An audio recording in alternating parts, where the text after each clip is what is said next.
Imagine this. The year is 1896. Europe controls most of Africa. Modern weapons, modern armies, modern empires. And then one African nation says no, not with words, not with negotiation, but with resistance. What happened next shocked the world so deeply that history books still struggle to explain it. This is not just a battle story. This is the moment the world realized empire was not invincible. This is Adwa. When people talk about colonial history, the story usually sounds the same. Europe invades, Africa falls, but Ethiopia rewrote that script. At Adwa, Ethiopia didn't just defend its land. It defended an idea that sovereignty, dignity, and unity could defeat empire. And that idea traveled far beyond Ethiopia. To understand Adwa, we must understand what the world looked like before it. By the late 19th century, Europe was racing to divide Africa. Italy, a newly unified nation, wanted an empire to prove its power. Ethiopia stood in the way. In 1889, Italy attempted to use a disputed treaty, the Treaty of Wuchel, to claim Ethiopia as a protectorate. Ethiopia rejected this. For Italy, rejection was unacceptable. For Ethiopia, submission was impossible. War became inevitable.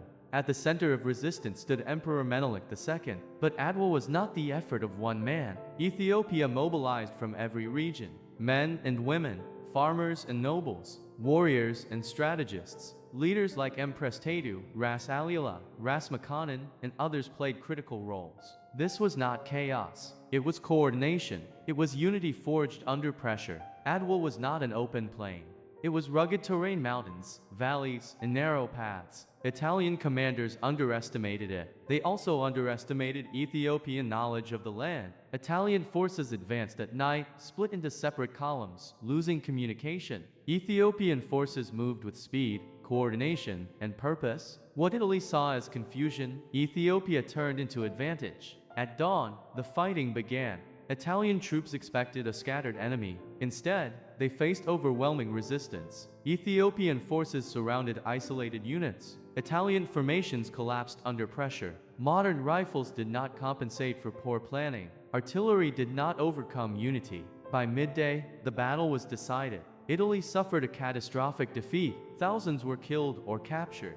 An empire had fallen not in Europe, but in Africa. News of Adwa spread fast. European newspapers called it unbelievable. Diplomats panicked. Colonial powers reconsidered their assumptions. For colonized peoples across Africa and the diaspora, Adwa became a symbol. It proved resistance was possible. It inspired future leaders, movements, and struggles for independence.